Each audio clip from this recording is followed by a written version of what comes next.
আল্লাহ পাক রব্বুল আলামিনের রহমতের চাদর দ্বারা ইমানদার বান্দাটাকে ডেকে নিবেন।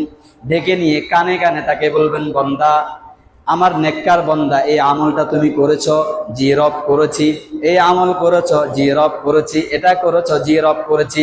আমার বান্দা, আজ কিয়ামতের ময়দানে আমি তোমাকে তোমার বদ আমলের কারণে লজ্জিত করতে চাই না। যেহেতু তোমাকে আমি জান্নাত দান করব, এই কারণেই আমি তোমাকে সকল মানুষের কাছ থেকে আলাদা করে পার্সোনাল তোমাকে আমলনামার কথা জিজ্ঞাসা করছি। সুবহানাল্লাহ বলবেন। সুবহানাল্লাহ। মা দর্দু জাহাঁ গায়রে খুদা ইয়ার নাদারিম, মা দর্দু জাহাঁ গায়রে খুদা ইয়ার নাদারিম, জুজিয়াদ খুদা হিচে দেগার কারে নাদারিম, মা হিচে নাদারিম গমে হিচে নাদারিম, দস্তারে নাদারিম গমে পেশে নাদারিম।